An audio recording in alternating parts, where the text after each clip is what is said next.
Good morning, everyone. This is the Ruminant nutrition section, a focus on trace mineral nutrition. This is the presentation we have the chance to share with all of you during the weeks I spent with Westside in South Africa in May.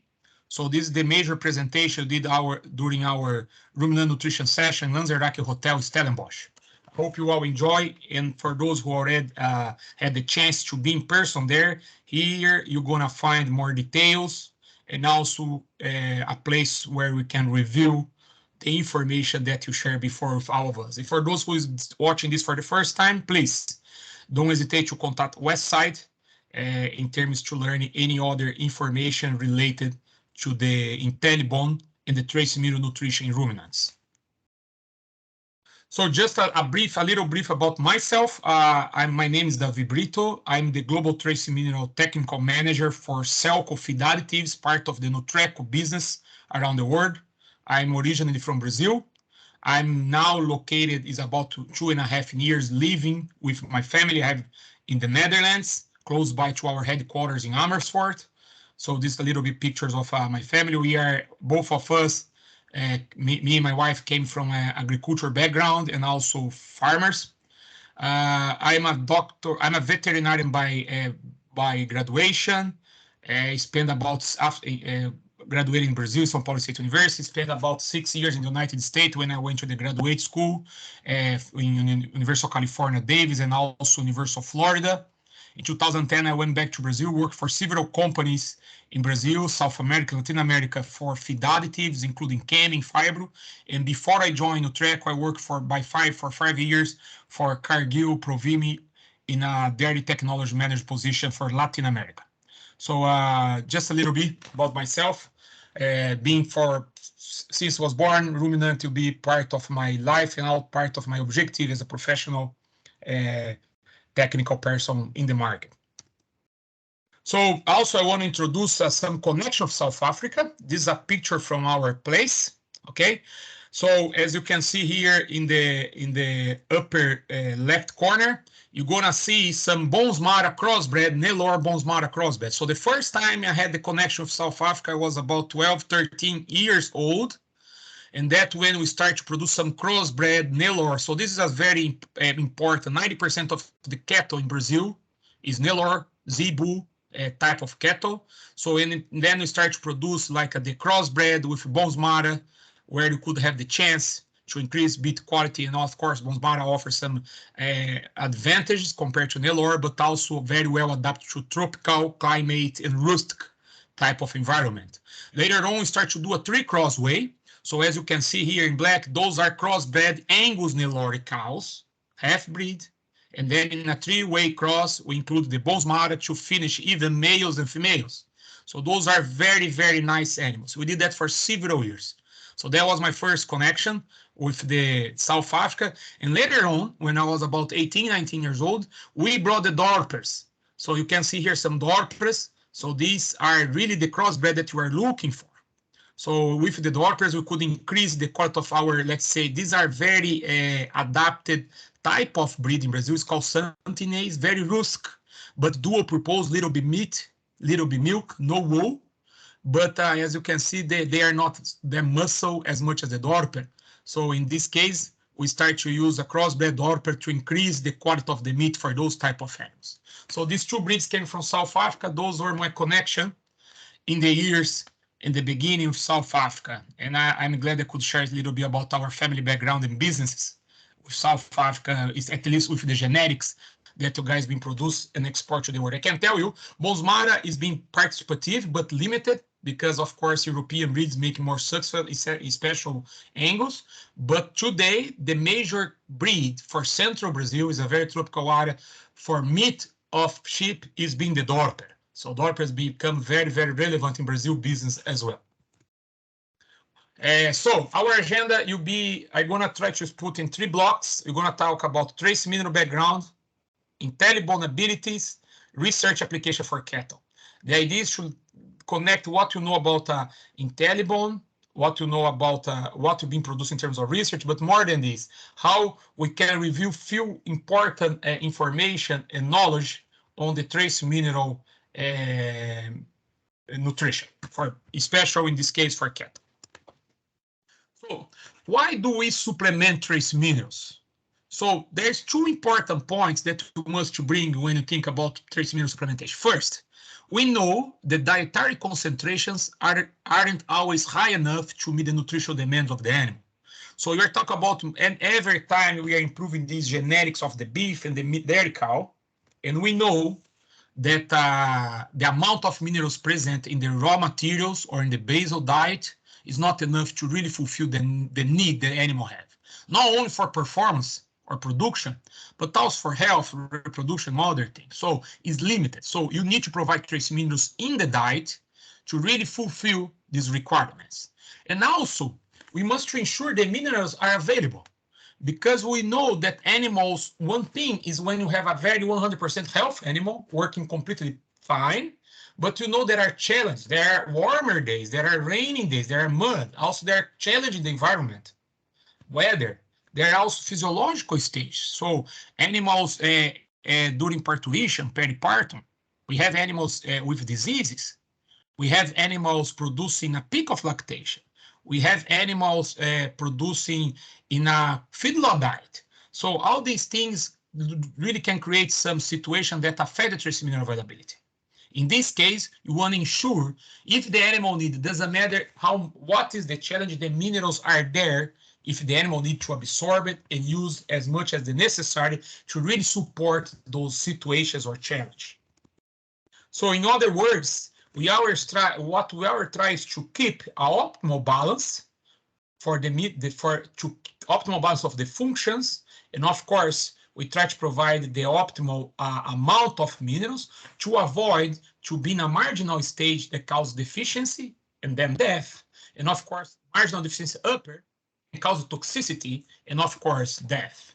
We're going to talk a little bit more today. We must nowadays, unless we are having really some challenge, you don't see that much toxicity problem, less for copper. Of course, for small ruminants, that's very common as a sheep, but in dairy cows and also in beef, we are very working close to marginal toxicity of copper levels nowadays. That's very common to find in diets across the world.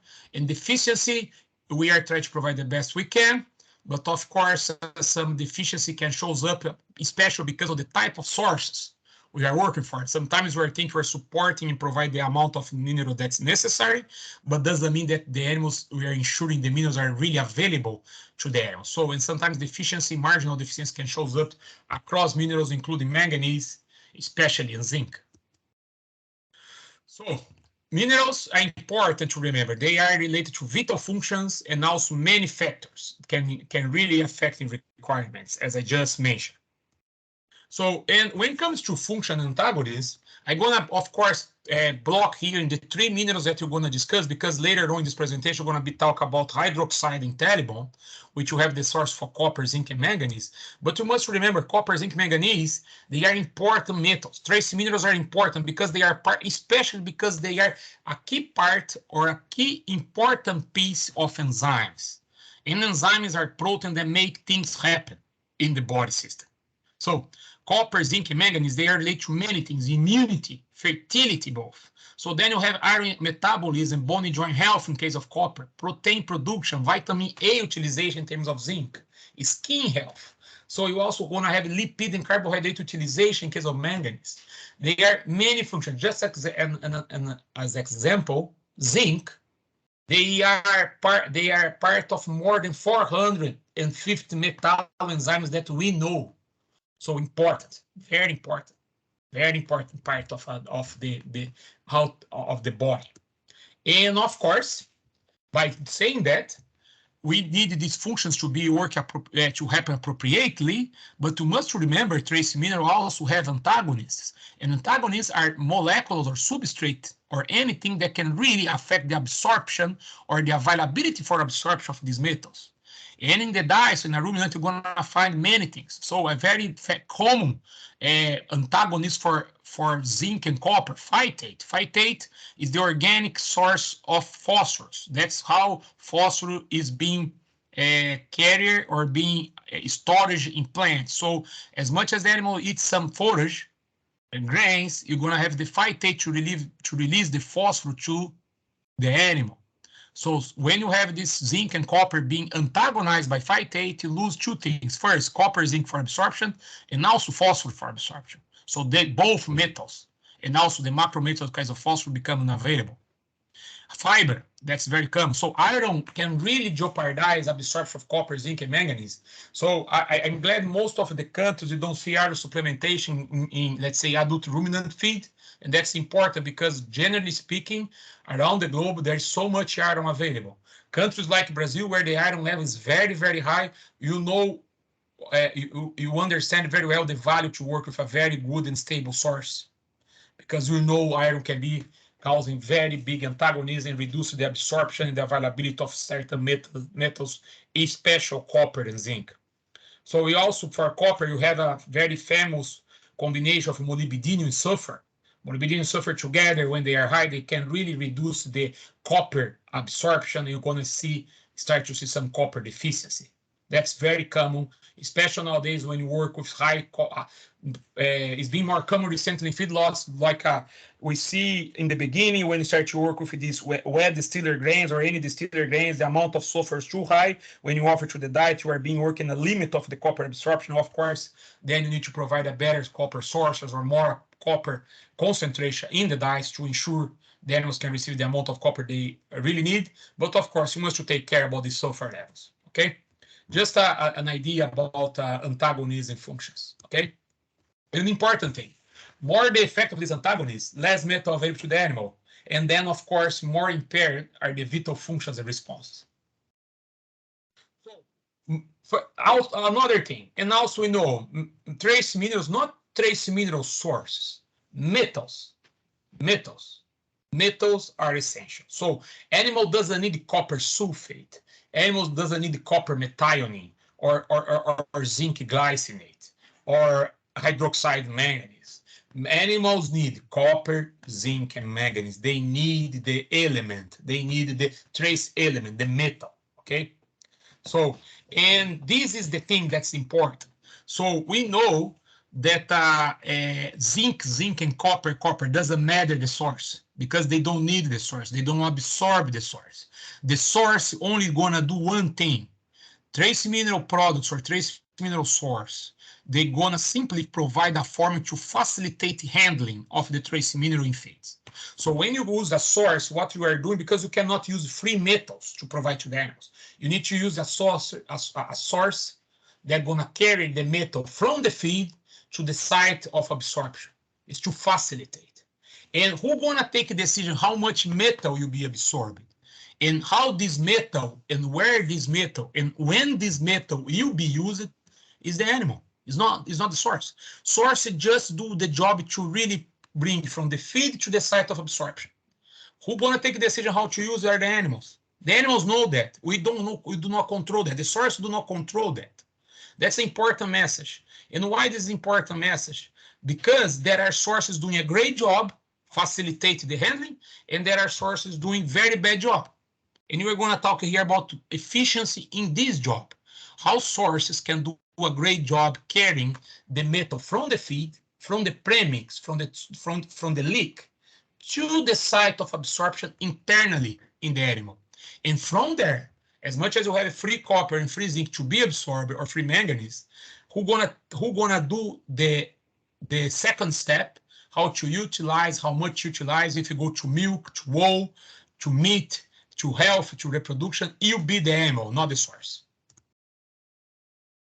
This is again, because as I mentioned before, you are always trying to work in an optimal balance to keep performance of a herd of animal, and to increase this probability to have this optimal balance, we do basal ratio with a premix, mineral premix. In this mineral premix, we have several things. You have macronutrients, you can have vitamins, some additives, but especially you have trace mineral source.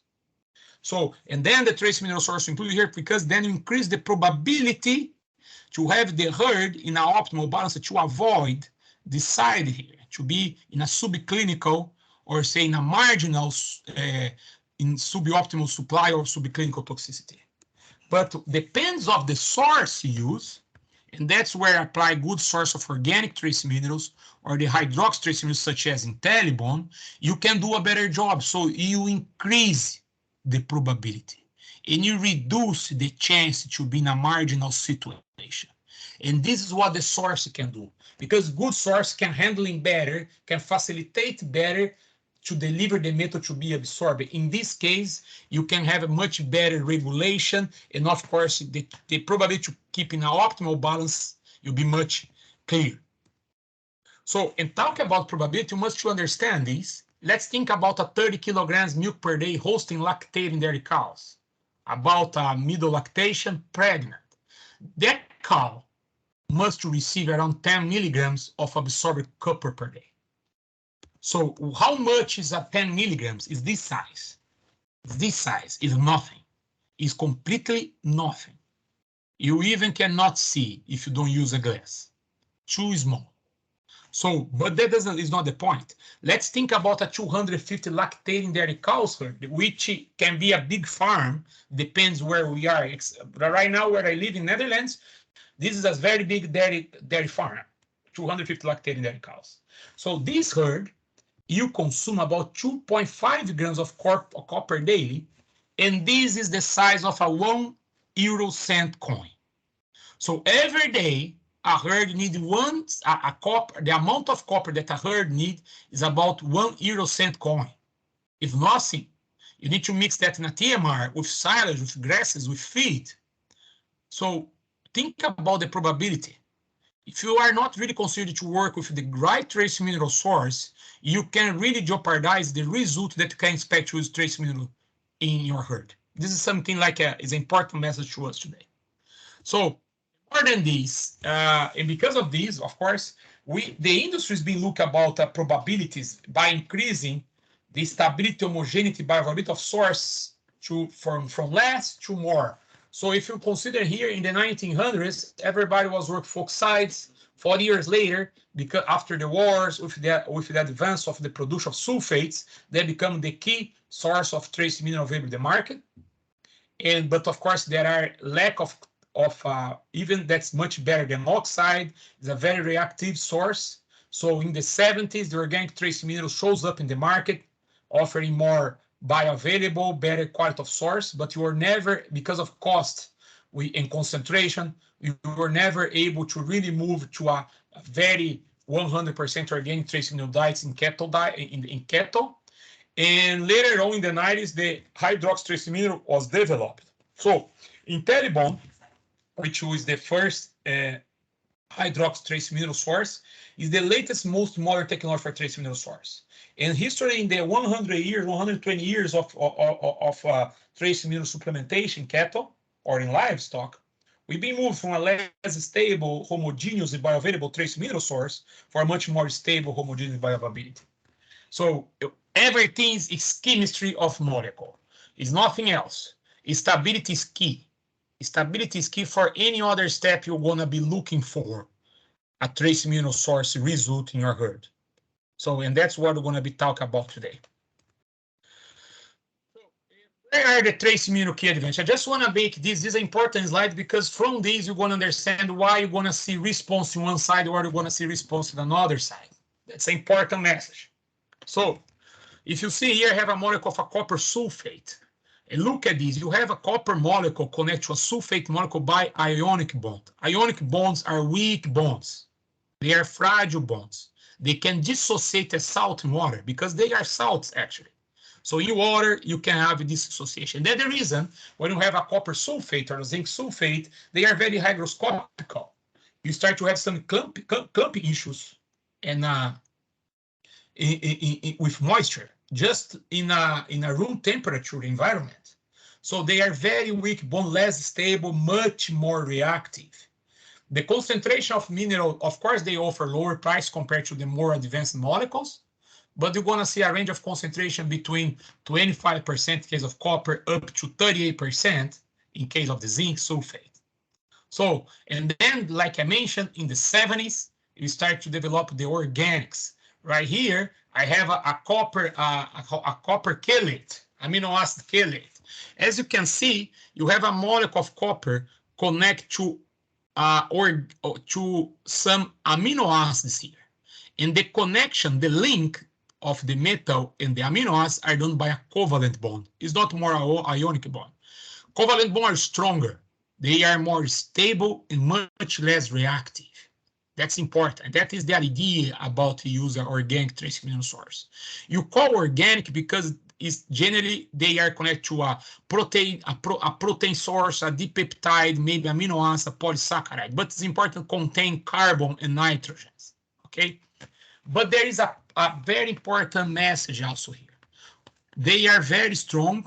There are a universal organic source, good ones and bad ones as everything. So, but when you think about here, you need to think about the good ones, which have a good information, good research, good development. The point about the organics is first, because this molecule of amino acids are too big compared to the copper, that means the concentration of the metal reduces a lot. As you can see, generally, when it comes to amino acid chelates, we're gonna see concentration range between 8 to 12% in case of copper, zinc, manganese. So, in other words, by reducing the concentration, the cost per unit of metal increase.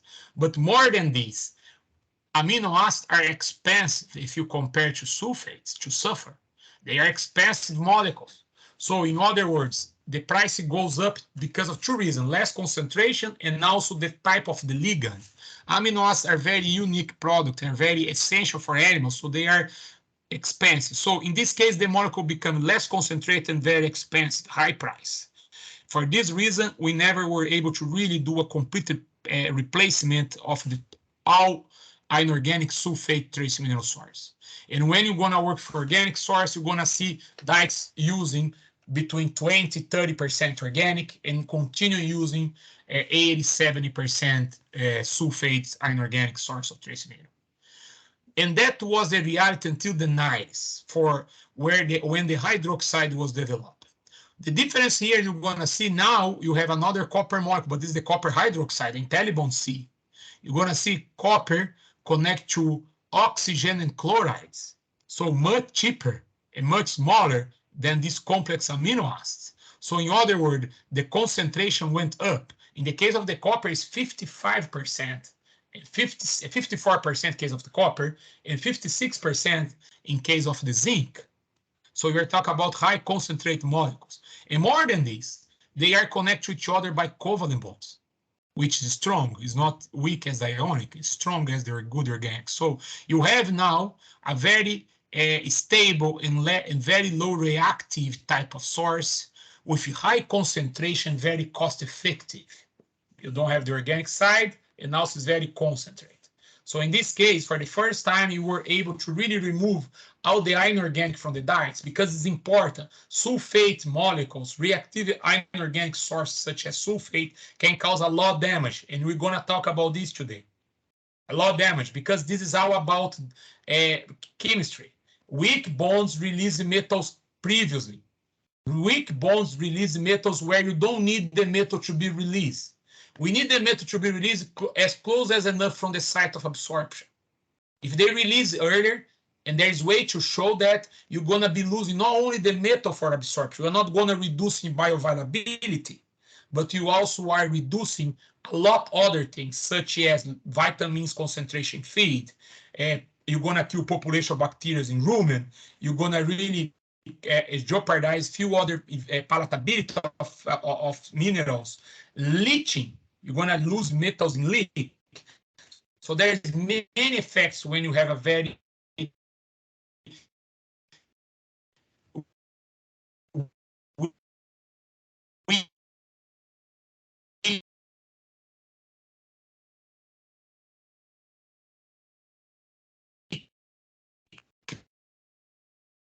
to treat disease in hoof of the animals.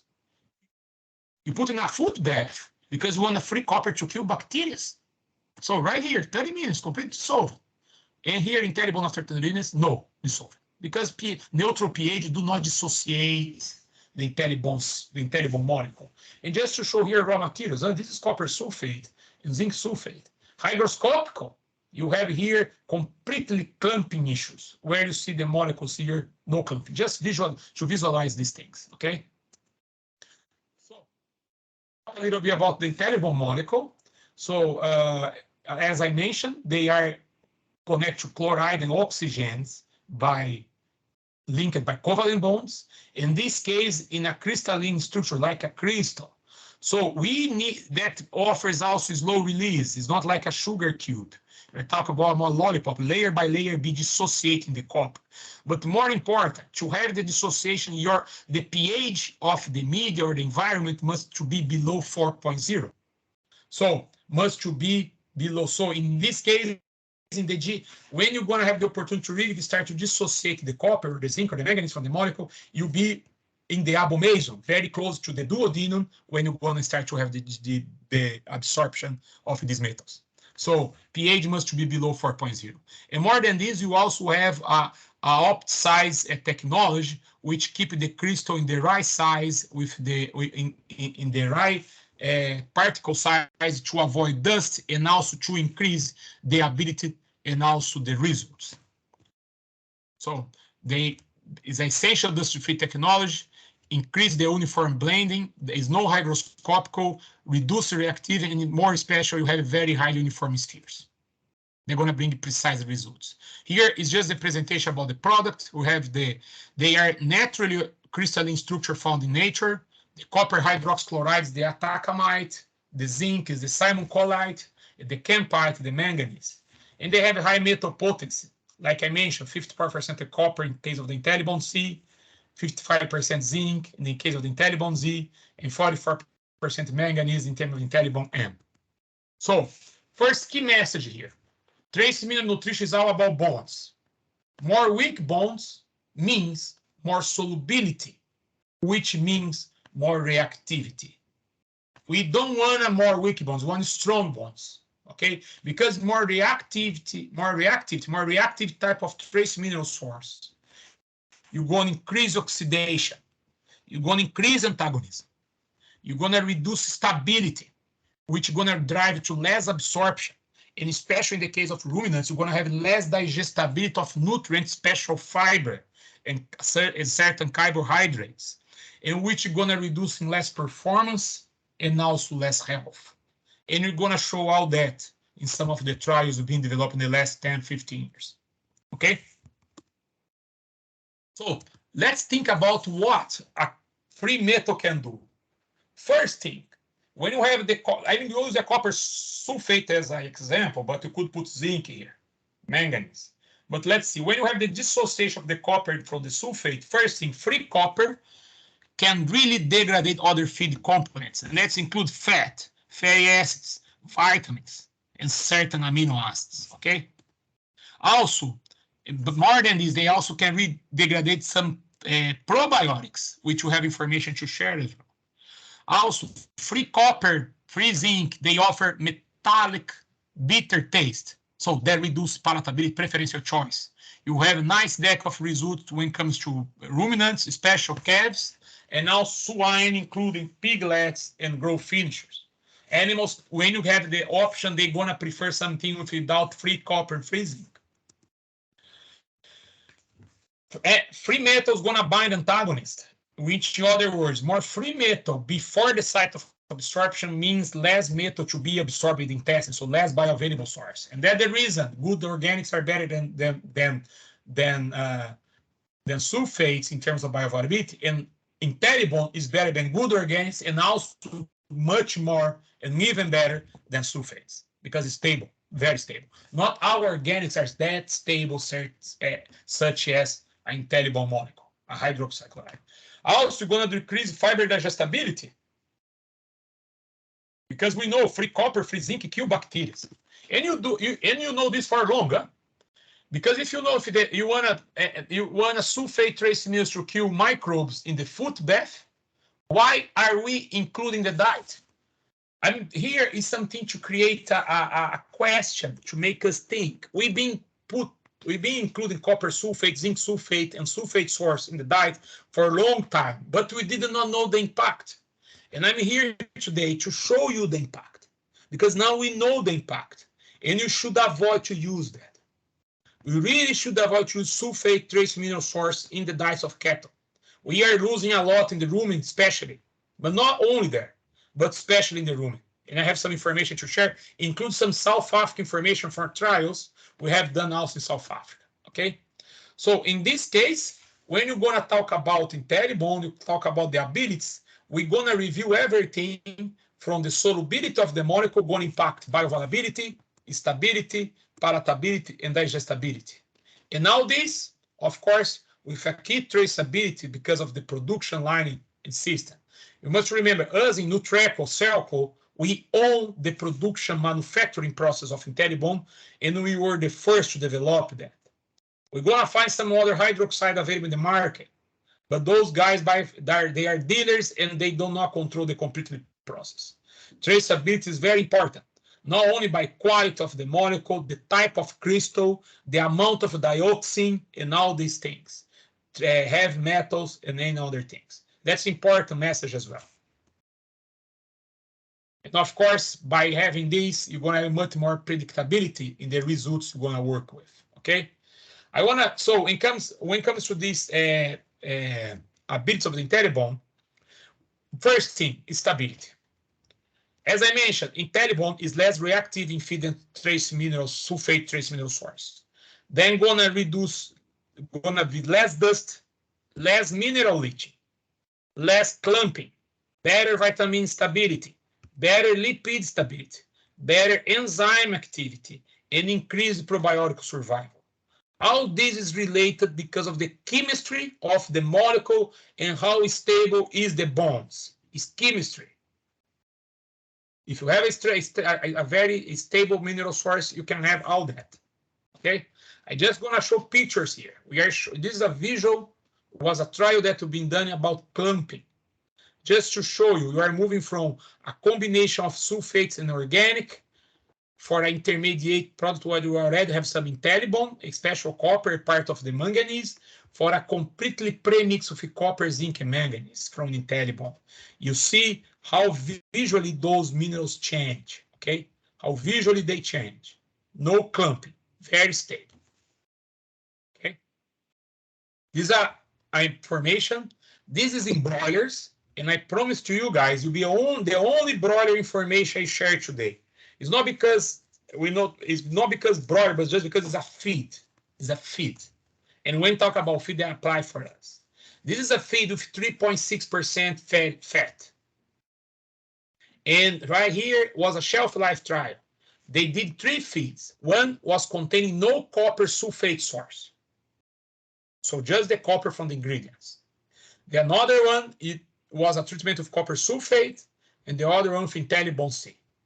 Okay, copper hydroxide IntelliBond. And of course, this feed with 3.6 fat, they have 60 milligrams per kilogram of vitamin E. And after produce this feed, and that was not a pellet, okay?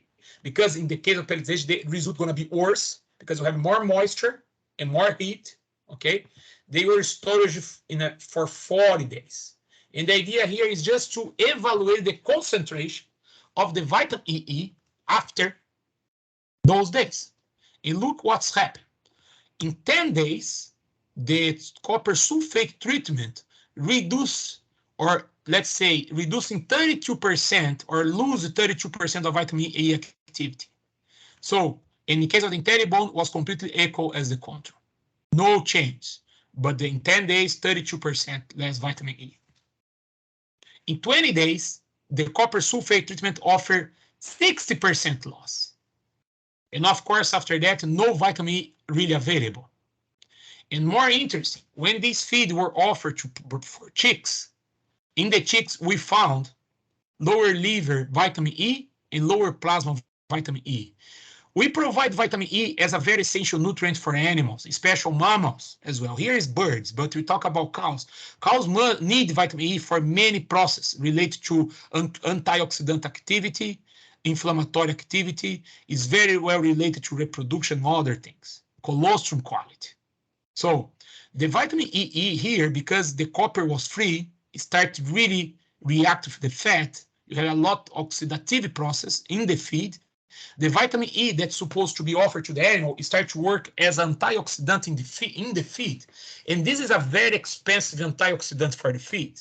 We don't want to do that. We want a vitamin E in the feed. When you show that for broilers, producers, sometimes do not affect much because when you go to big integrators, they produce feed every week or every 3 days. But that's not the case for cattle. How many farmers you know buy feed for 90 days? So in the day they buy the feed, probably being produced for 1 week, 10 days, you already don't have that much vitamin that is in the label. But for sure, after 90 days, no vitamin E is available anymore in the feed if you do not take care about the trace mineral source you are working with. Just to give you an example about this, this is an important message. Palatability here. We're going to be more close to results. We have done several trials in many types of products. You talk about like leek, you talk about feed, you talk about molasses tube. In every one of these trials, doesn't matter which one, you're going to see much higher preferential choice for IntelliBone. Just to show a picture here, you can see the animals can choose for each mineral they want. Much more preferential choice. So animals prefer neutral trace. They don't like free metals in the feed. If you have the chance to do that, you're going to increase palatability of your feed, mineral, or molasses tube. It's a very big advantage to use a stable source when it comes to this type of feed, when it comes to think about palatability. And all this research is being published in the Journal for the Animal Science Array. Very nice trials done in the University of Florida. I'm going to show some nice results later on. Digestibility. We have done for the last 10 years, 12 years, many trials. We also have even a meta-analysis on this. We know that compared to sulfate, IntelliBone can increase the digestibility of the NADF in several types of diets for beef or for dairy in around 2 to 4 points. That means generally when it comes in terms of energy available because of volatile fatty acid production, around something between half to 1.5 liters of milk. This is something to keep in mind, how much energy we are losing in the rumen because the sulfates are really releasing copper, zinc that kills bacteria. We're going to talk about this, okay? Bioavailability. And this is an important message. This is just a very simple picture to show that there are 2 things in this picture. This is an enterocyte, okay? And in the enterocyte, as in each cell, like a bacteria, doesn't matter, the way to absorb metal is the same. And for millions and millions of years, the cells are being developed in the system to avoid toxicity. It's a very complex system, but that works in 2 ways. First, you have proteins, or let's say you have transporters, protein, that can really pick from the environment the mineral and put inside the cell. But this transporter to work, the minerals must be in a free form. Why am I telling you this? Because you're going to see in the market a lot of companies or another people talk about their molecule of trace mineral do a special absorption pathway. That's not true. For copper, zinc, and manganese, we have special transporters and the metal must be in a free form. In the case of copper, even different, because the copper to be absorbed, you must to go from like a potential of 2 to be a monovalent copper, like +1, and then you have a reductase in the membrane of the cell. They're going to transform copper +2 to copper +1, and then the CTR1 transporter going to put the copper inside the cell. So think about, so that's the point. And metal must be free. So in other words, our protein, IntelliBone, sulfate, oxide, amino acid chelates, proteinates, amino acid lipopolysaccharides, or metal lipopolysaccharides, doesn't matter. Doesn't matter. All sources going to do the same. They're going to carry or facilitate the handling from the feed to the absorption site, and the metal must be free there. If you have a very strong chelate, for example, ADTA, that the reason you do not use it, you use, for example, chromium ADTA as a marker for digestibility because you know it's unabsorbable. So ADTA, you don't release. If you have a copper connected to a phytate, you're not going to release the copper. They're not going to be absorbed. So if you have a copper connected to amino acid, if that's not released, not going to be absorbed. You must to be released to absorption. And the metal's just going to do this. do a good job to release more metals in the right place. That's it. Only that. It's all, anything you're going to discuss is about that. If you release it previously, you are losing the opportunity to use it later. And also by releasing previously, maybe you are affecting few things. Like I mentioned, fiber digestibility, palatability, and also stability of vitamins. That's what I just mentioned, because you released previously. You cannot. Good molecules do not release previously. Okay? So you have good viability studies, and I'm going to show later, but for the all molecules available in the market, when it comes to real relative viability type of studies, the best molecule available is the hydroxychloride in telebonds. And as you can see, they double about the relative bioavailability. So the chance then to have this metal is twice bigger. So you really increase the opportunity. This is something that you can use for formulation. You can use it for to take some advantage when it comes to the concentration of metals and dyes as well. Okay, and here just a picture when you come to the type of products. So we have the inorganics, oxide and sulfate. The organics, I use two very common, the glycinates and the amino acid chelates, and also hydroxide in telebonds. You're going to use zinc as a value proposition. I put some global prices here. Of course, this can be reviewed, but look how interesting it is. For the case of oxide, the concentration is high. We know that, but I hope nobody's using so much oxides anyway, because the availability is very, very low and range a lot. And there's a lot of problems with other contaminants, color, texture, smell, everything. That's not a good source. I mean, we've been still using, but you should avoid. But that's no point for the presentation today. So 72%, yes. The sulfate, 36, not bad. But when it comes to organic, that go, for example, glycinate up to 25, amino acid chelate 12, that's very low concentration. And hydroxide offer very nice concentration, 55%. Then you go to the bond type. Covalent bonds, organics and hydroxide, positive. Of course, in the case of sulfate is ionic, and the oxide is also ionic, but because of the process they are being produced, you have some covalent bonds, or you have some bond-linked bonds with heavy metal and other type of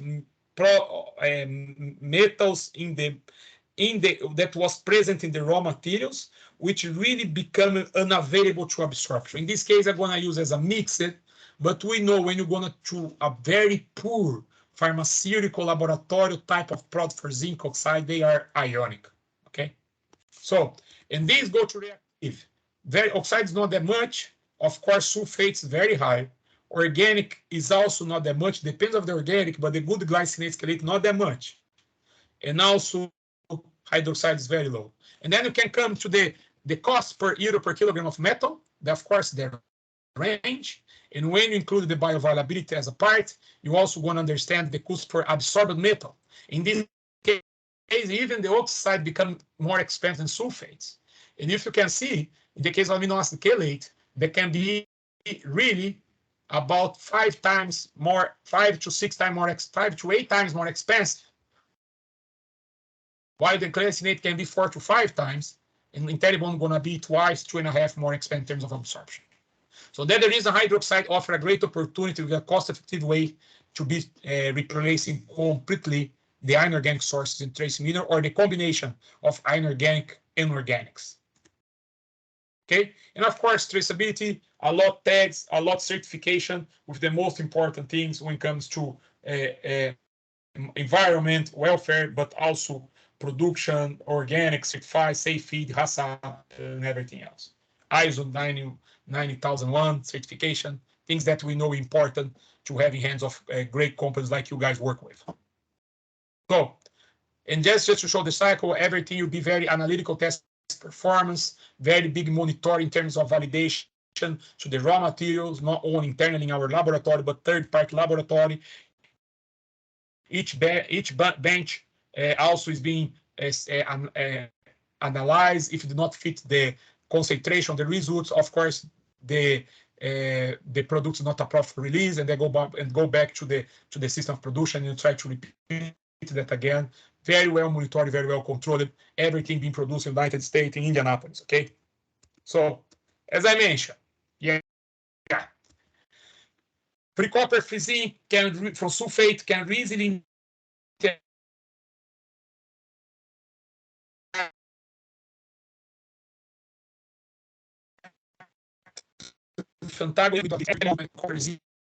negative impact in any depth digestibility.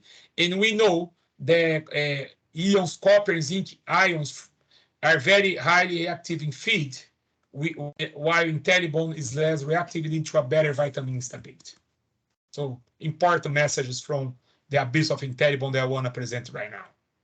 So, and by keeping this, of course, they are bit to teats because they're going to result in more reproduction, immunity, performance, of course, much more productivity, right? So now we're going to be discussing a little bit more about IntelliBone research and application. And I go to some details, and then you're going to really summarize in 5 blocks: nutrient stability, feed palatability, ruminant function, mineral bioavailability, environmental impact. So what is the logic behind IntelliBone? More stability means more absorption, which means more performance, which means more sustainability. More stable the molecule, the chance to have free metals for absorption is higher. If the absorption of metal is higher, if the animal need that for milk production, meat production, for health, is much higher as well. And of course, by absorbing more and using more, you're going to have less these metals in the environment. That's the point. Okay. So let's talk about nutrient stability. Okay. I already showed that before. Rain solubility is key. More stable the molecule, less clumping issues. That's the reason you're going to see completely IntelliBone premix here showing visually much better result in terms of clumping. Yes. Just to summarize that, we have done here a hygroscopicity test. Remember, hygroscopicity is the capacity of the product to react to moisture content of air by absorbing water vapor. You have here 3 premix. We have here 3 treatments. One is completely limestone. You know limestone is very, very low hygroscopical. And we have 2 types of premix. One containing IntelliBone C, Z, and M, another one containing the same thing, but the copper, zinc, and manganese from sulfates. Okay, so we keep for 24 hours in the laboratory room temperature environment to have to stabilize the final weight of the products. And these are after 24 hours, this is the stabilized weight. And then we move these products to a jungle room, let's say, for a chamber with higher temperature and high moisture. And for 24 hours, you also kept those products there. And what you see was a range change in the final weight of the 3 treatments. And if you pick limestone, even in a jungle room, as I mentioned, the volume or the weight of the product of the sample did not change even 0.03%. But of course, when it comes to the control premix and IntelliBone, you're going to see a higher change, like 1.4% in case of the IntelliBone, but 4 times more in case of the premix using sulfate. So sulfates are very hygroscopic. This is just to show you how this molecule is really a reactive type of source that really pick the water from the environment and put in the product, and also can really start to have some oxidation reactions. Okay, so and talk about this, you must to consider an important point across the world, especially for beef, cattle, but also dairy. And now you have like a trace mineral source in a leak or in a mineral free choice type of mineral, and they can be provided in different ways. Right here, I just summarized some pictures about how trace minerals are being offered to cattle around the world. You have good things, you have bad things, just to share a little bit with you. But all of these are in contact with water and environment. So years ago, we've been done together for University of Florida, a very nice trial where we create a rain in laboratory to see the effect of the rain in some type of mineral products. In those mineral products, we use different sources: organic, sulfate, or IntelliBone. So we try to repeat create this rainfall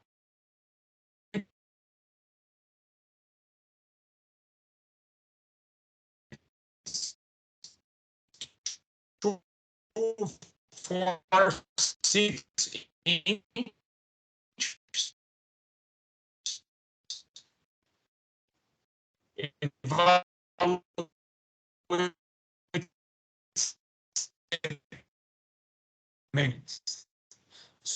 So in this case, use two types of formulation, or even from Teribone or organic or sulfate, and now a more complete, which are very complete free choice mineral, very complete leak with macronutrients and also copper, zinc, and manganese. So we have the initial concentration of the metals, and then you have the rainfall events. These are very, very interesting results. I'm gonna bring here you all to see the loss from initial concentration. In dark blue is Teribone, in light blue is sulfate, and let's say in the middle range blue, gonna be organic. Look at this. Let's say about zinc here. You're gonna see loss from the initial concentration. In Teribone, the loss was about 5%, while you have organic and sulfate close to 80%. Imagine this, you buy a leek and you put in the bunk to your animals in the pasture. Now you have a 2-inch rainfall event over 5 days. In the end of these 5 days, you just have 20%, you lose 80% of the initial concentration of your zinc, or 80% of the initial concentration of your manganese, or even 50% of the concentration of your copper. So everything you are providing, you are buying the mineral, is not there. They're going to be leached by the water to the environment. And then you have animals in breed season. You have calves in creep feeding. You have bulls in breed season. You have doesn't matter. You are buying or investing in money in those trace mineral source, and they are not there just because the type of trace mineral source you are buying is not stable enough to really keep there after rain. You don't go every day to change the minerals in your bunk, but not sometimes even every week. So in other words, you think the animals are eating, they are not eating actually. Huh? So this is an important message. Okay, and so this is an important message. Why? Because it's a stable trace mineral source do not release the metal before the site of absorption. And here we talk about a mineral source like sulfate and organics. In this case are proteinates. They are releasing the metal much before the animal even eat the mineral. See? They are just releasing, you are losing. And let's talk about another releasing, an aspectful release of metal, what's happened, feed palatability. So this is a trial also done in University of Florida, and this is not about Teribone, it's just about sulfate versus nothing. So they provide in a creep feeding for 14 weeks, 2 types of supplementations, one containing copper, zinc, manganese from sulfate, another containing nothing. And they want to see what's happened. What they observe after 2 weeks, the animals start to prefer the supplement without any mineral, because they don't like the one that contains copper, zinc, and manganese from sulfate. And that becomes 8 times more the intake of this without any sulfate compared to the one with sulfate. So consider this trial. We just realized, okay, let's use now a stable trace mineral source in a several type of many trials start to be happening in a row. So we have some publications, very nice publications on this. So this is a very nice trial that's been published in 2017, also from also done in the University of Florida. And we know Teribone are differentiated by their low solubility and high metal concentration. So this trial was done in a pre-weaning and post-weaning. We supplement mineral. We gave mineral supplements to calves before weaning in a creep feed system for 2 years. So we have 2 years trial. So the trial was conducted using 20 or 24 cow-calf pairs. And these animals received the supplement for 84 days, and then they were weaned, and then also the response after weaning were evaluated. Because we believe also if the animals receive the right amount of minerals, the trace mineral, the way they're going to perceive the stress of the weaning will be also different. Animals having more intake of certain minerals can maybe have a better management of the stress after weaning. And that's what you want to see. Okay, so this was about how the animals were cow-calf pairs, creep feeding. Just the calves can go to this creep feeding where they can have the choice to receive a supplement with IntelliBone or with sulfate. So, and of course, post-weaning for animals were evaluated for 16 days in the 2 years, and then of course some liver biopsy and also dry matter intake were evaluated, body weight again, and now some blood samples were collected to some immune status of stress evaluation of some markers study, such as acute phase protein and cortisol. So let's come to the pre-weaning animals. When they were receiving the supplement, they could have the choice.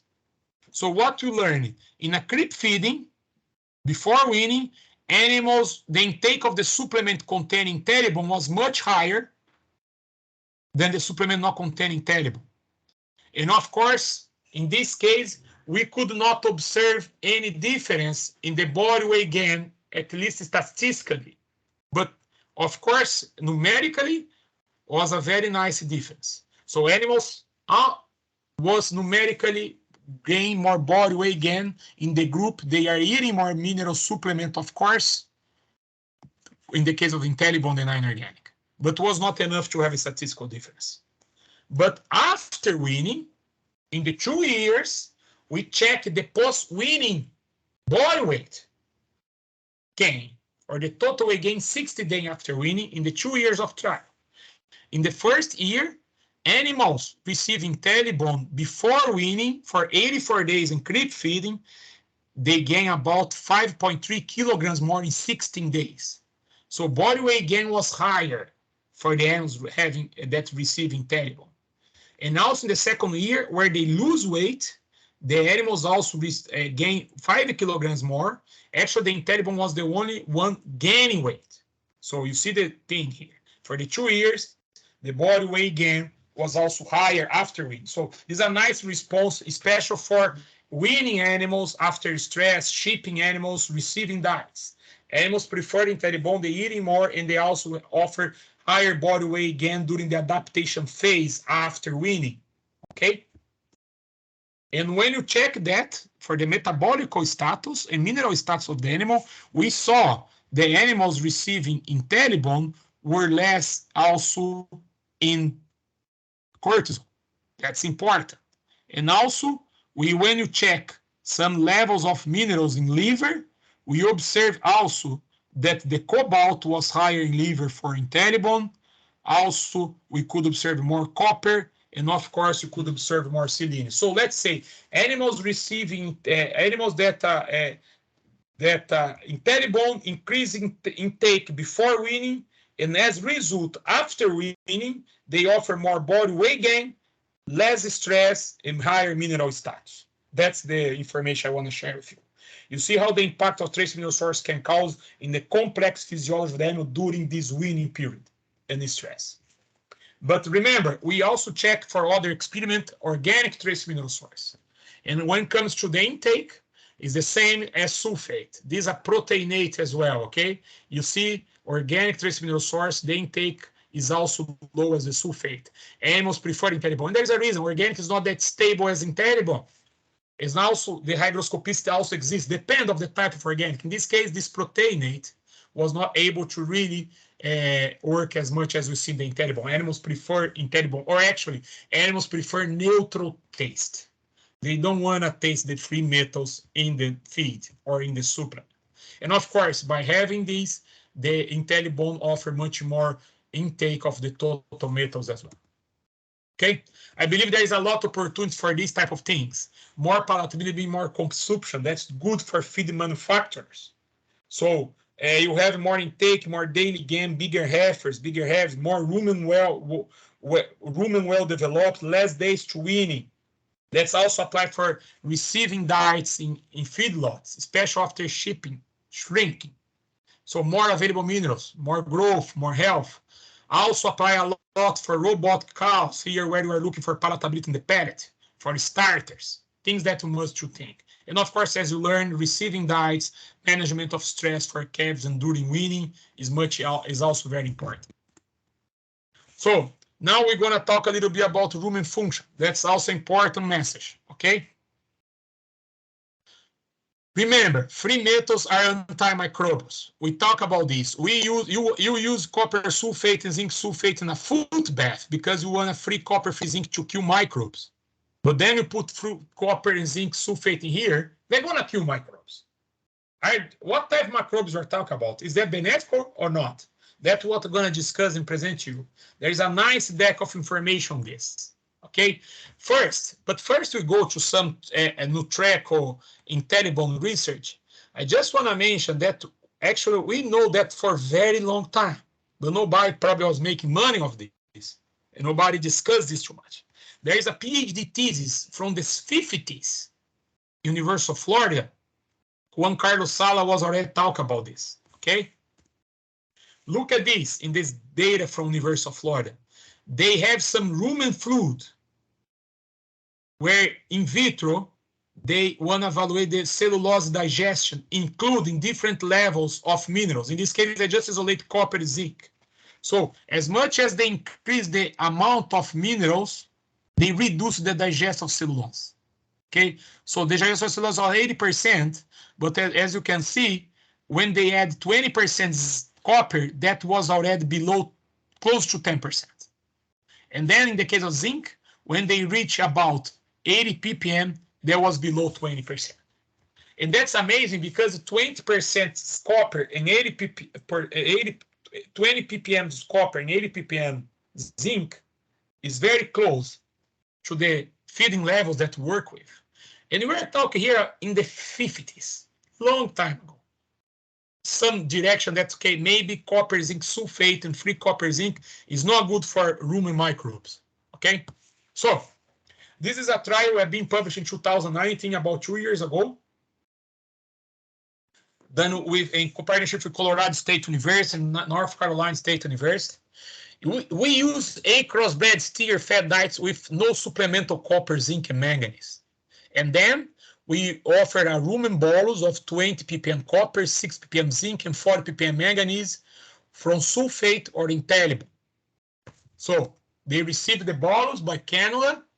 After every 2 hours, you collect samples, you send to laboratory, centrifugate, and you really separate what's soluble from solid. The idea here is to understand how much soluble copper and zinc and manganese is in the environment, because you know free copper, free zinc kill bacteria, okay? Kill microbes. So that's what we want to learn.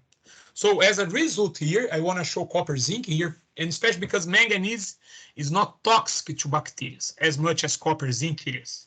Okay, just to show you guys how much soluble copper or reactive copper zinc is in the environment in the rumen. So here we have the moment zero, where they receive the bolus. After 2 hours, you can see you start to increase a lot reactive or soluble copper for 12 hours. The same thing for zinc. Okay, so in other words, you have a very reactive copper zinc for 12 hours in the rumen. Free copper, free zinc, ready to kill bacteria.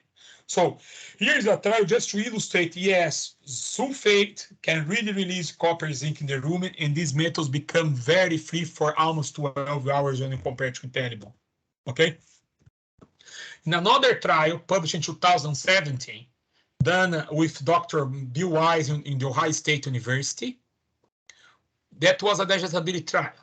A multiple hosting cows assigned to a byproduct or forage diet. So you have two types of diets, one containing more forage and containing less forage. And these animals receiving these diets, they were receiving or not sulfate IntelliBone, okay, for 220 days period. And then cows were moved, and of course, after the supplementation, cows were moved to metabolic stall, to total fecal and urine collection. You want to understand the digestibility of certain nutrients. In this trial, was very nice done. We could see that forage diet, or even the low forage or the high forage, we have certain impacts of the NDF digestibility by 1.4 points or 2.9 percentile points. As average, we have 2.2 percentile point difference. So in other words, the first trial is show there's more copper and zinc free in the rumen when you use sulfate. In this trial, I'm showing you when you use sulfate, doesn't matter if there is more foliage or less foliage in the diet, you're gonna have a reduction of the digestibility of the NADF.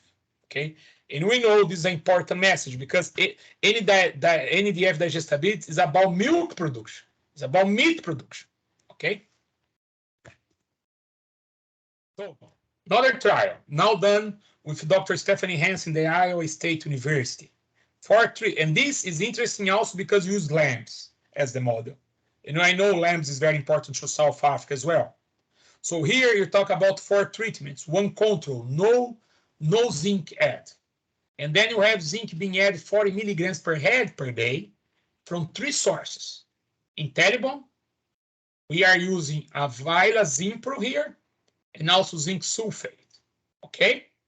So here, and then of course you have a treatment, a trial design using depletion, period adaptation, connection.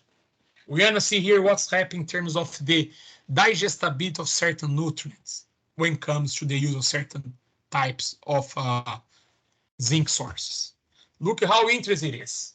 You're gonna see here dry matter, organic matter, NADF, and ADF digestibility. As you can see in green is IntelliBone and black is control. Very equal, neutral. IntelliBone really increase NADF, really maintain NADF, this nutrient digestibility. But look what's happened to sulfate and also what's happened to the organics. Really, when you compare organic hydroxide, organic reduce digestibility of dry matter, of organic matter, of NADF, and also ADF. So organic are not doing a great job protecting the metal to be released in the rumen and affect digestibility of nutrients. In this case, I'm talking about amino acid chelate, right? So, and yes, of course, when you have to compare control and now the zinc source and now controlling the sulfate, you're gonna see a big reduction as well. Just to illustrate how much sulfate can be released. But it's important to mention organic also can be as bad as sulfate in the room environment when it comes to digestibility of certain nutrients such as dry matter, NADF, and stuff. Okay. Another trial now, again with Dr. Jerry Spear in North Carolina States, just to see the impact, what's happened in different concentration of zinc in diets, what's happened to the total volatile fatty acid production. Okay, and what you observe, work with 90 ppm zinc sulfate compared to IntelliBone, you're gonna see a big difference in total volatile fatty acid production, right? About, let's say 30% less when it comes to zinc compared to IntelliBone in this case, okay? Just to show, again, we have free copper, free zinc in 1 trial. You see that, of course, free copper, free zinc, so sulfate can affect digestibility. It doesn't matter if there is more or less foliage. Then you talk just about zinc. You see also organic can do a very bad impact in the room environment for digestibility of nutrients. And now I'm showing that as a result, you can see more or less volatile fatty acid production. So this is the impact. We're talking about several things here, right? So the release last year done with our colleagues, the Dr. Terry Engel group in Colorado State University. This was a very nice trial. And in this case, as I want to show you, you talk about a high forage diet, just to try to repeat a pasture-based type of diet, okay? And then the animals were receiving 1 or 2 treatments, hydroxychloride or sulfate, being supplement copper, zinc, and manganese 80, 60, and 40 ppm, respectively. So animals were really go to adaptation period, then metabolic pens, and of course, fecal and rumen collection. Okay? Interest is in a high forage diet, 90% of diet is forage, medium quality hay. Okay? So in this case, we're gonna see, and we're expecting to see, of course, the effect of the hydroxide being increasing compared to sulfate, dry matter digestibility, ADF, and NADF. But also here you see something else, also increase of crude and protein digestibility. You see, this is an important message to see what is the impact of the copper and zinc in the microbiome, or let's say in the microbe population in the rumen, in terms even to affect the total crude protein digestibility. And as a result, in this trial, when you have 90% forage, we also could see a big impact in the total volatile fatty acid production. And volatile fatty acid production are energy future to them that can be turning many things, including milk and meat. Okay? So this is a nice trial to show. And more recently, that was being now, we just launched last February from the same group, also using now a diet suitable for lactating dairy cows. So they formulate a diet for 40 kilograms milk per day cow, using corn, silage, hay, alfalfa hay, and some supplements. And in this case, we are talking about 12 crossbred Angus steer cannulated, but receiving 3 treatments, not only sulfate and hydroxychloride, but also here amino acid complex trace mineral. And you want to see also the effect. The same type of trial, another diet more suitable for dairy, and 3 treatments. And what I want to show you guys here is in the soluble copper, soluble zinc in the rumen from the publication, you can see after the bolus, you have a very increase of the reactive copper and zinc, even for organic or sulfate, okay? And when you see IntelliBone is much more basal, okay? Big difference. So in other words, the organic trace mineral, in this case, we talk about the amino acid complex, they are also not that stable as IntelliBone to not release copper and zinc in the rumen. And remember, by releasing copper and zinc, you are first, you can kill or good bacteria that digest many important nutrients such as fiber, but we are also creating an environment to antagonize this zinc and this copper to not be available further on to the animal for absorption. Okay, this is also a nice trial. So now, welcome to Brazil. I'm going to show something here in Brazil which is very common. Okay, we have here a dry season. We have animals, 300 kilograms type of steers, Nelore bulls, intact males. And here, we have what's happening in the winter in Brazil. There is no winter, but it's more dry season. The amount of forage goes down and the quality also goes down. So generally in this period, animal or they have a very low gain or they lose weight. So to avoid that, producers use type of mineral, which you call proteic energetic type of mineral. They contain about 25% crude protein, 65% TDN. The intake go to about 3 to 5 grams per kilogram of body weight. Consider these animals, we are talking about 300 kilograms. They are eating about 1.5 kilograms per day. So, and that we did a trial, 2 treatments, same supplement, receiving or not IntelliBone. In this case, are sulfate copper zinc, IntelliBone copper zinc. In that case, manganese was not registered in Brazil. You could not use the manganese here. Copper, zinc, IntelliBone, or sulfate, the only difference. And remember, the supplements, they also already have yeast and also monazine. And that means all the result you're going to see is on top of other additives that you know already bring results. Okay? So, this trial was done in 2 moments. You have first a cannulate trial, where we have cannulate animals, animals where you could go to the microbiology of the rumen, and also the performance where you use 120 intact male, which are those here. Okay? And divided and could avoid farms. Because it's just when the winter, let's say when the dry season is very, very dry, the quality of the food is very, very low. For 100 days, the animal supplement is 90 to 100 days. First thing, and that being already submitted to the American Society of Animal Science in 2020, animals receive the supplement with IntelliBone, they gain extra 5 kilograms in 90 days. You see, extra 5 kilograms. By providing a mineral, a supplement, which really support fiber digestibility, you are really increasing the body weight gain during the period. And that's a return on investment higher than 30 to 1 in Brazil. Just the investment of the change of the mineral. Okay? And of course, when it comes to some microbiological information, many information that we could evaluate here. First, the diversity between microbiology of the rumen among animals. We know when microbiology is very similar, or let's say the differentiation between animals is not that high, the efficiency is higher. So IntelliBone showing much very similar microbiology diversity between animals. While in blue, we're going to see the inorganic, much higher differentiation. So IntelliBone could maintain a lesser differentiation, which is important for efficiency. Also, as a result in this microbiology, when it comes to family, phylogenetic, the genus of these microorganisms, we could observe, of course, there's a big table here, but I just want to highlight because it's the first time we're doing microbiome using IntelliBone compared to sulfate.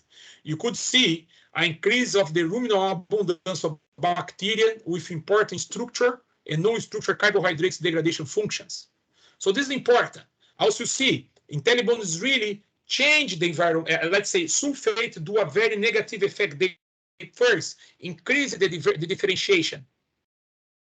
More than this, they also cannot be able to, they kill some, they change or modulate some rumen microbiology that is really affect the digestion or the degradability of some carbohydrates, especially structural carbohydrates. So IntelliBone do completely different. That's a nice drive to us to try to explain what's happening in the rumen when it comes to the IntelliBone. And that's what we learn. So more free, IntelliBone do not release the copper and zinc. So you have less copper and less free zinc means better environmental, more efficient environmental, more degradation of fiber, better results in terms of body weight gain and also milk production.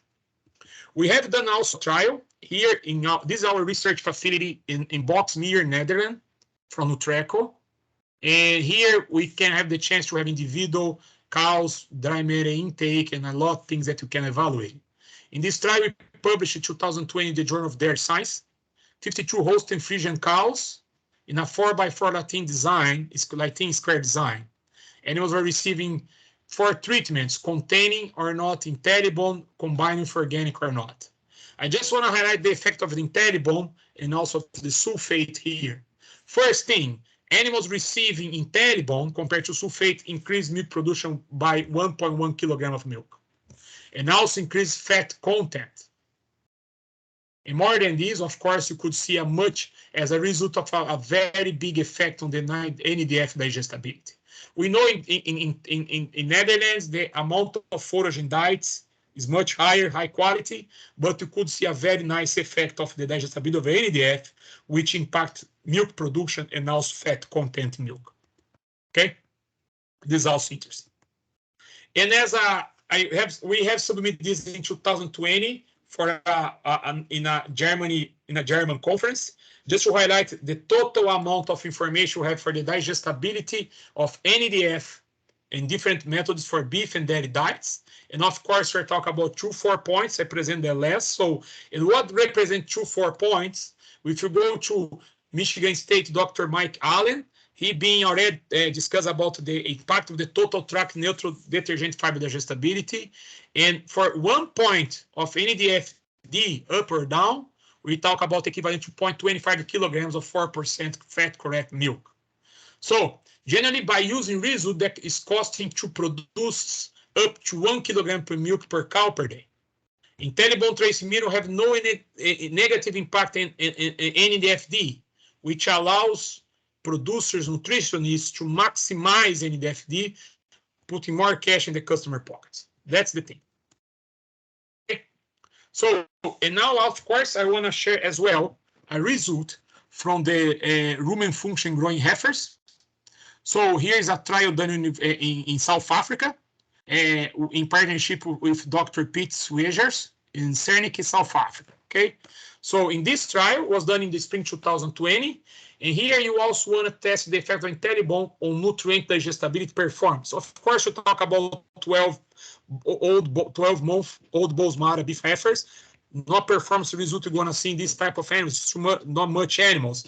But of course, for rumen purpose, you could see a lot of benefits to do this type of trial.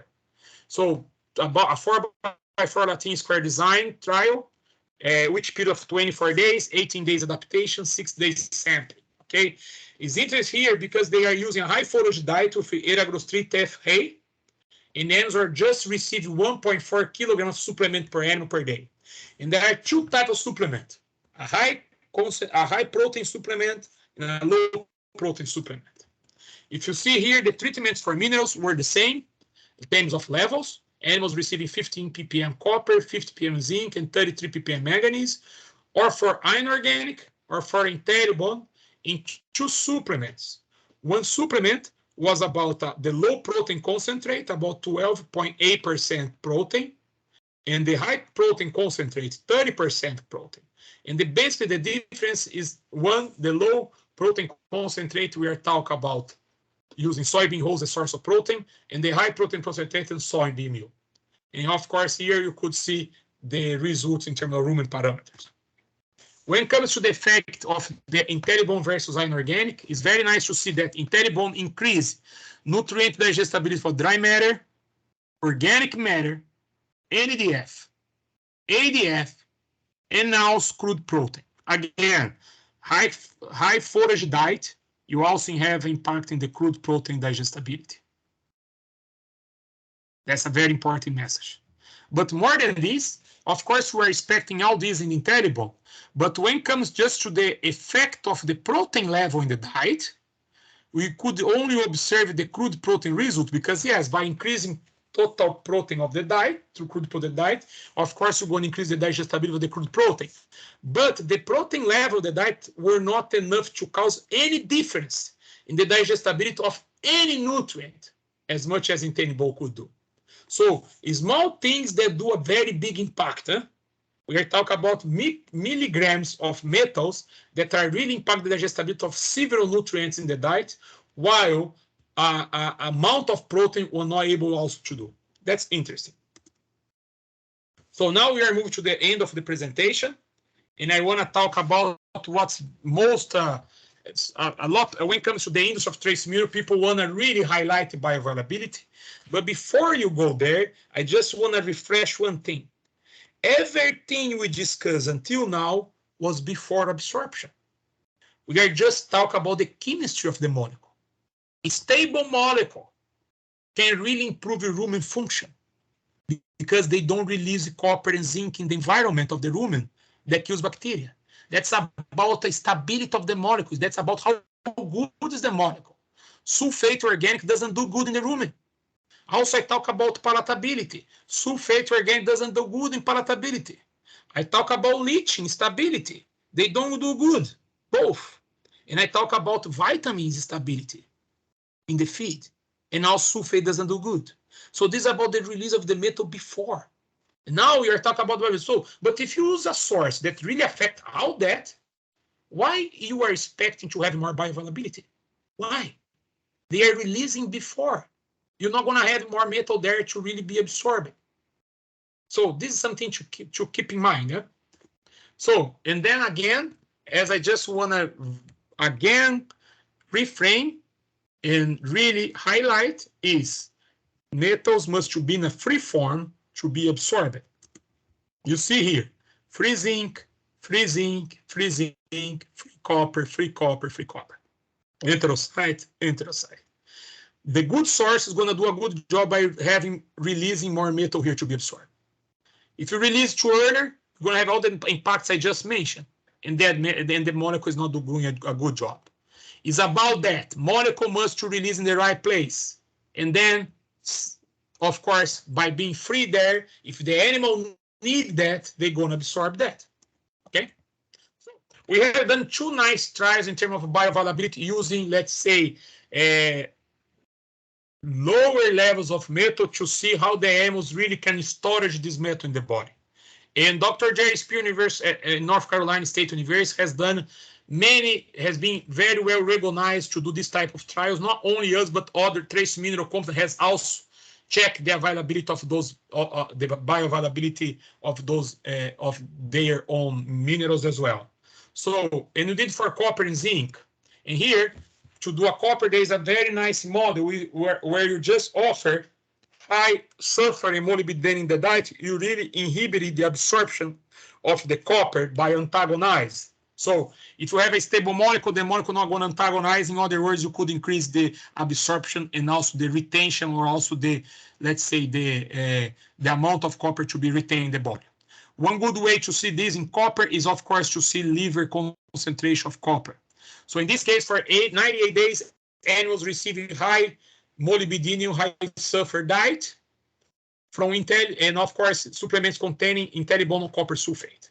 In the end of the day, what you could observe is a very higher concentration of liver copper when it comes to chloride compared to sulfate by twice. And that's the reason you can say the relative bioavailability in this type of trial using IntelliBone C versus copper sulfate is 196% more relatively to the sulfate. Okay? In place, same thing, different model because now it's zinc, but you did ask for zinc. In the case of zinc, you do not look for liver, but you look for total retained zinc by the animal.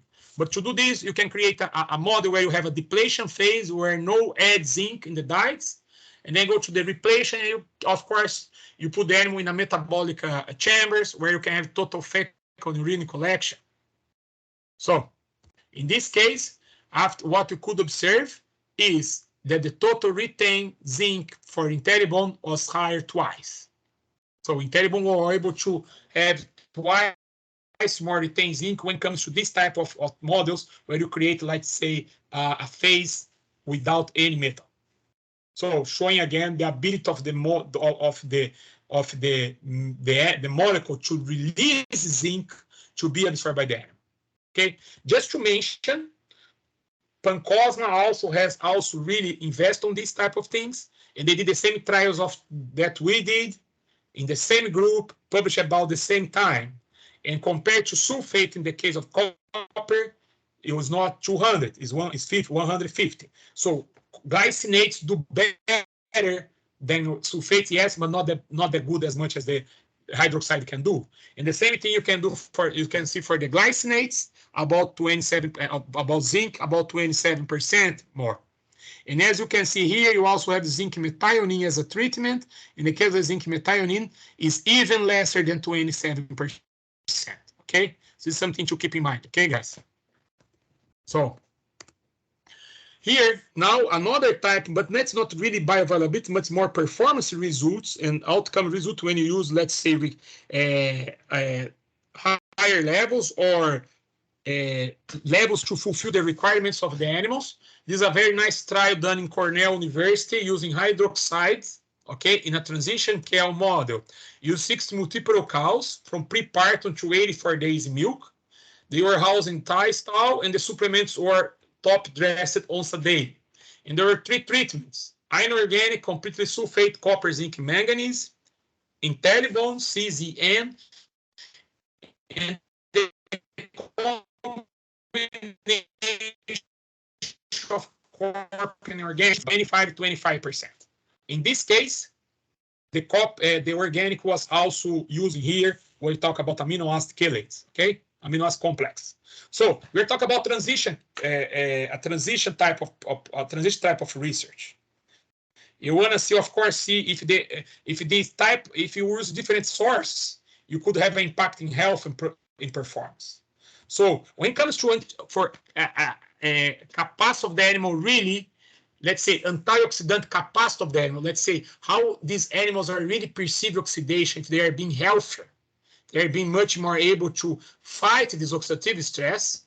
As you could see when it comes to plasma T-bars or total antioxidant capacity, IntelliBone reduce by 80%, the case of the plasma T-bar, and very big reduction for the total antioxidant capacity in the whole study, prepartum, postpartum.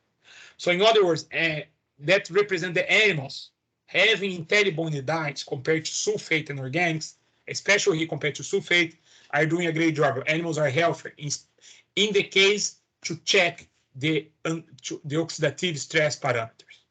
Also, we could check also some inflammatory parameters. We know how haptoglobin is a very sensitive marker. Animals, when they are healthy, they keep haptoglobin 0 or very low. Actually, there is a threshold for health transition counts. When they are below 0.96, that means the animal could be healthy. The only treatment they offer below the threshold for health transition cows was Intellibone. But more than this, Intellibone reduced by 29% the haptoglobin production compared to sulfate in organic. As a result, you have healthier cows with less inflammation, or let's say modulating better inflammation and oxidative stress. Of course, that may result in more milk. We could see a difference about 1.2 liters of milk at the end of the research, but more than this, a peak of milk about 4.3. The animals anticipate peak, and there's a difference of production about 4.3 kilograms of milk in that week. That's also very interesting to show animals healthier can fight better oxidative stress. Of course, going to result in more production. Okay. Also, to mention, that was a nice trial done by Alex Souza when he was in Davis. Cows were randomly assigned to dietary treatment for 10 weeks, for prepartum to insemination. In this case, they are inovulated with embryos. They were inseminated. In this case, the embryos were collected in 60 days after parturition. Generally, we collect embryos in a later stage, but we want to keep as the same moment the cows are open to be inseminated in a regular life on a farm. So you keep 65 days. Interesting here, in this farm, they were already using here Intellibone C as a source of copper, but they are using the combination of a zinc from sulfate and Avila, and of course zinc manganese, and you are trying to exchange that for Intellibone Z and N. What you could observe when you collect the embryos of these cows is, first, the amount of degenerated embryos, the concentration of degenerated compared to all structure were reduced by 40%. And also, when you compare only with the fertilized structure, degenerated embryos are reduced by 33%. And then when you check the percentage of cows with 80% good quality, let's say freeze embryos, we double. So this is an important message, especially for this farm, where they also sell embryos. But more than this always connects us to how, if the animal need metals to do a better embryos, to do higher quality embryos, to get pregnant, to increase conception rates. If you have a good source, you can do difference. That's about the difference about the good source. You are affecting even the quality and the amount of good quality embryos in after uterine flushing in super ovulated dairy cows. Okay. No different. You also check that in semen. So this was done in partnership with the USDA and also University of Montana. So we did this bowl study. They receiving 3 treatments for 71 days. No copper, zinc, manganese add. Copper, zinc, manganese from sulfate or from Intellibone source. What you could see compared to from the initial for the final is, of course, an increase in the motility, the progressive motility of the sperm cell, which is important in terms of, we know how important motility is in terms of quality to make sure that sperm cell can reach the oocyte by 26%. And also the concentration of the sperm cell was increased by 30% when compared to sulfate. In other words, animals in breed season, special bulls, they also need minerals because they are really producing a lot. They're really producing a lot sperm cell, they are not eating, stressful moment, very focused in reproduction. So by using a right trace mineral source, you can really give the chance to the animal increase some quality parameter of the semen cell or the sperm cell we talk about. So, and for the last one, this is a very nice trial done in partnership with Dr. Lance Baumgart in the Iowa State University, where you could really evaluate gut integrity. Everybody now is talking about leak gut, the importance of an intestine, something that Lance Baumgart has been working for the last 10, 15 years. And now we have some picture, the effect of the zinc source, not only metabolic, not in the entire in the whole body, but also on the site of the inflammation, in the enterocyte. And that's what we're going to talk. We use 24 Holstein cows, about 106 days in milk. in a 2 by 2 by factorial. So animals are receiving ad libitum diets or feed restricted diet for 40%. Even or in zinc source from IntelliBone or from sulfate in a 75 ppm. That's important because when you cause the feed restriction, we know by causing feed restriction and then after this offering a high amount, you can cause acidosis in the animal. And by causing acidosis, you're gonna make the bacteria release LPS, and they're gonna cause a very big inflammation in the duodenum, ilio, jejunum, in the intestine. By causing this inflammation, one of the things we know, you have a separation or you create a fragile integrity of the gut and a separation of the tight junctions.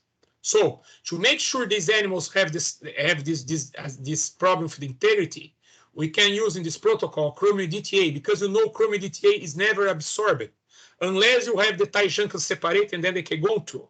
So if you find chromium DTA in the blood, that means you don't have the tight junctions work appropriately, or in other words, the integrity of the intestine is not complete. They are really lacking integrity, and that's what we call leaky gut. Okay. Oh, and you know feed restriction not gonna just cause leaky gut, but can cause also increase the circulation of bacterial components, reduce gut surface area, increase really reduce mucus production, or actually alters mucus production, and also can cause a systemic inflammation. And some markers here were done. In the publications are very beautiful. I really encourage you guys go through this, to this publication. Here are the reference. So first thing, when it comes to the ileum morphology, look this. You talk about villus height here, the area of absorption, gut surface area. When you have animals, control animals, receive ad libitum, no inflammation, but then you cause inflammation, you have a reduction of the ileum height by 25%, 29%. But if you change the zinc source from sulfate to IntelliBone, I increase about 25%. No difference between IntelliBone feed restricted and sulfate ad libitum. In other words, as you can see in this picture from the publication, you're gonna see a much higher villus height with higher integrity, better morphology, less inflammatory cells. Everything increasing here to show the integrity of the wall is much better, and also the site of absorption is much more functional as well. So more than this, if you have like this integrity being jeopardized, of course, you're going to alter some systematic inflammation. And guys, remember, I'm talking just about zinc source. Zinc source. Locally in the cell, I just show you, and now systematic. So 2 acute phase protein here were evaluated. And we know that when the animals are healthy, and as you can see for this green and dark and black line, the levels are very bottom levels, or even 0 in the case of haptoglobin. But if you have an inflammation, and the inflammation was caused by the feed restriction, of course these levels go high. But healthier animals, or animals that can modulate better inflammation, they can control better how high they go. So in other words, after 5 days, if you compare IntelliBone versus sulfate in a feed restricted diet, you're going to see IntelliBone reduce the amount of serum amyloid A protein by 47% and haptoglobin by 61%, showing again that yes, animals receive, even if they are in feed restriction, but having IntelliBone as a zinc source, they can do a better job in terms of to control the inflammation and also to have much more better gut integrity. And then, of course, we know also that haptoglobin can bind neutrophils, inhibit their activity. We did here day 5 oxidative burst and stimulate mieloperoxidase in the neutrophils. And as you can see, when it comes to feed restriction, you know you're going to reduce the ability to fight oxidative stress, the neutrophil, by 16%. But of course, by replacing sulfate for IntelliBone Z, you increase in 19%. And then, in the case of the mieloperoxidase, of course, you're going to reduce by almost 30%. By using IntelliBone, you're going to increase by 25%. showing again the zinc source can do a very big difference. And more than this is not in the publication, but also but gonna be in a second publication. We could check the relative abundance for treponema, and you know treponema is the major agent of the foot rot problems and digital dermatitis problems in dairy cows. What you could see in the relative abundance of treponema in the cows receiving Teribone was 6-7% reduced compared to sulfate, showing yes, the healthier cows are really able to reduce the amount of pathogens in feces, which is going to excrete less pathogens in the environment. So for many years, we just think about zinc and the skin development and the hoof development, which is important for keratin and stuff. But here we talk about something else. Zinc is also a good source of zinc, can be a very good difference in terms to keep health, total health of the animal, which is going to control the amount of microorganisms or microbes that are going to be exposed to the environment that can cause those diseases in the food. So these are two things to combine. And for sure, this information going to just, of course, explain some what we have done previously and been published in 2019 in the Apply Animal Science, when you see some foot rot disease in feedlot, comparing Teribone and the combination of sulfate and organic trace mineral. And you could see, yes, in Teribone supplement, animals could reduce the total treatments of foot rot sick animals, and also the amount of the first treatment as well. Showing again, yes, healthier animals can do better also for foot rot digital dermatitis. So, and I finish here just to show my last slide when it comes to environmental impact. And I want to show the logic behind trace mineral source stability and absorption. And I'm going to use the zinc as an example. Remember, this is just the sample of the source. It's a trace mineral source. Moisture. You already have release of zinc. You're already causing clumping. Then you have free zinc, moisture, clumping, vitamin, all react here. Less available zinc.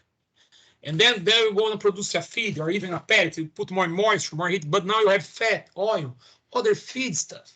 All this releasing zinc. In other words, having less zinc available to the animal be absorbed by them. And then you have the tongue, the saliva. Besides you can impact palatability, pH change, enzyme, forage, less zinc available. And then you go to the rumen, phytate, digesta.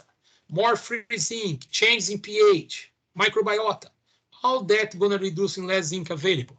So reduce the zinc available to be absorbed, going to really have less zinc for vital functions as production, growth, pregnancy, colostrum, health, and of course, more zinc waste in the environment, and also we have checked that for across the species, and by work with Teribone, you're going to reduce the amount of copper, zinc, excreted in the environment.